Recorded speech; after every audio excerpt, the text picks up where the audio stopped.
Integration testing allows you to test a real-life request to your application without using a web browser. So you can automate testing different requests in your app without needing a person to manually run the tests in Firefox or Chrome. We can create integration tests that call our different events, just like when people go to a URL in the web browser to call them. Except with integration tests, they're all automated, so you don't need to actually have a human clicking on them going from page to page. You create an integration test in a very similar fashion to how you create the model test we saw in the previous video. Coldbox create, and then you use integration test, handler equals, and then the name of whichever handler CFC we're going to create tests for. And then instead of listing the methods like we did with the model test, you list actions equals, and then whatever action events inside that handler you want to create tests for. Here I'm going to do tests for list and details. I'll run that command. It says I already have one of those in my system. Yes, I'll overwrite it. And you can see it created one test for us in the folder test spec integration user test. Let's take a look at that.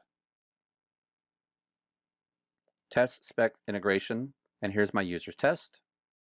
And you can see here we have the before all and after all lifecycle hooks like we expect. And down here is my test suite.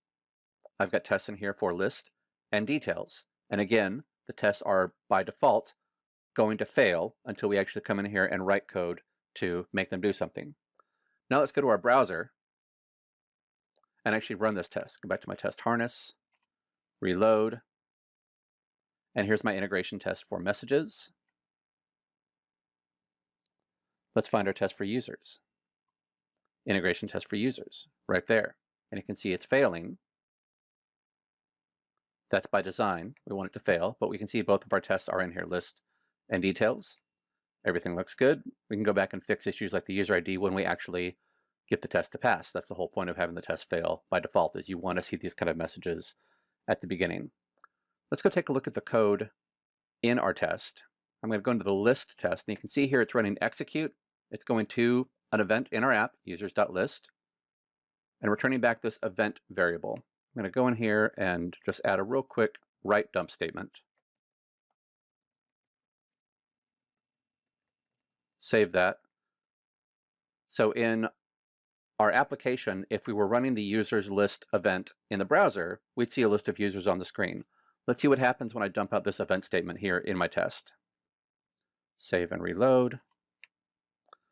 And you can see here's what I got back in that event variable. It is actually a copy of the event object with all of the stuff in it that we'd expect while running our Coldbox application. All the methods are in here and everything that comes with the regular event object anytime we run a handler. But down here, take a look at one thing that is in this event that we kind of skimmed by real quick, and I want to go back to that and take a look at it. Right here is the CBox rendered content, and you can see it's a big block of HTML.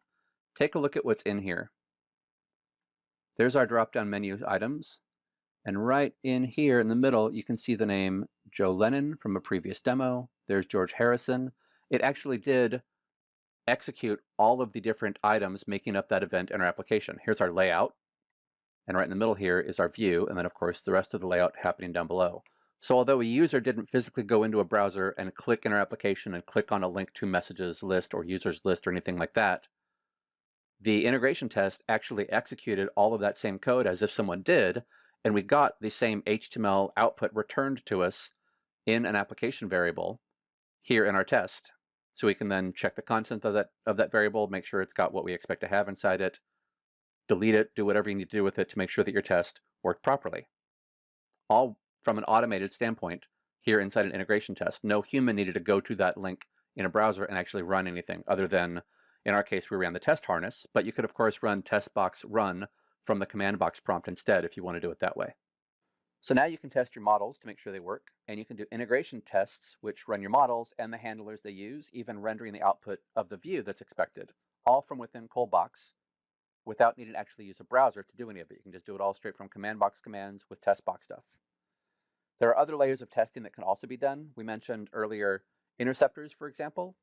More information about testing interceptors and all the other types of testing you can do are available from testbox.ortusbooks.com. There is also, of course, the Testbox workshop offered by Ortus. You can contact them for more details about that if you'd like to.